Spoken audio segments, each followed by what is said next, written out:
ये क्या हो रहा है दिल्ली में? इसका सिर्फ एक कारण है कि भारतीय जनता पार्टी की केंद्र सरकार सिर्फ दिल्ली की चुनी हुई सरकार के काम रोकने में, अरविंद केजरीवाल जी के काम रोकने में, अरविंद केजरीवाल को परेशान करने में लगी हुई है।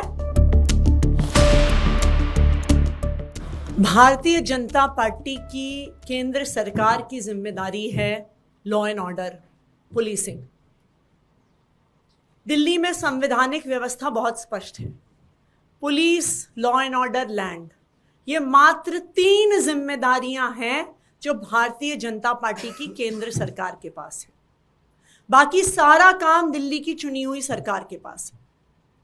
लेकिन अगर आप भारतीय जनता पार्टी की केंद्र सरकार का ट्रैक रिकॉर्ड देखिए तो वो अपना 99% टाइम लगाते हैं चुनी हुई सरकार के काम रोकने में, और शायद 1% भी समय वो नहीं लगाते हैं अपने काम करने में, पुलिस व्यवस्था ठीक करने में, सुरक्षा व्यवस्था ठीक करने में, दिल्ली की महिलाओं को, बच्चों को, बुजुर्गों को सुरक्षित रखने में। आज दिल्ली में वो हाल हो गया है जो एक समय बॉम्बे में होता था कि अंडरवर्ल्ड का राज है, गैंगस्टर्स का राज है। कल शाम को वेलकम इलाके में 60 राउंड गोलियां चली हैं। रोज रोज खबरें आती हैं कि गैंगस्टर्स एक्सटॉर्शन कर रहे हैं, पैसे उठा रहे हैं, धमकियां दे रहे हैं। आज एक स्कूल के बाहर एक छोटा बॉम्ब ब्लास्ट हो गया। ये क्या हो रहा है दिल्ली में? इसका सिर्फ एक कारण है कि भारतीय जनता पार्टी की केंद्र सरकार सिर्फ दिल्ली की चुनी हुई सरकार के काम रोकने में, अरविंद केजरीवाल जी के काम रोकने में, अरविंद केजरीवाल को परेशान करने में लगी हुई है और अपना एक भी काम नहीं कर रही है।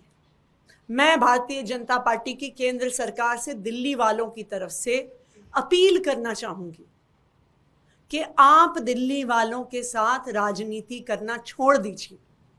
जो चुनी हुई सरकार के काम है वो आप हम पे छोड़ दीजिए, उसमें आप दखल मत दीजिए। हम वो काम, चाहे शिक्षा हो, स्वास्थ्य हो, बिजली हो, पानी हो, सड़कें हैं, हम सब कुछ करके दिखाएंगे। अरविंद केजरीवाल जी के जेल से बाहर आने के बाद लगातार पूरी स्पीड से दिल्ली में काम हो रहे हैं। लेकिन जो काम आपकी जिम्मेदारी है, जो सेफ्टी और सिक्योरिटी आपको देनी है, मैं भारतीय जनता पार्टी से अपील करूंगी कि उस पर भी आप कुछ ध्यान दें।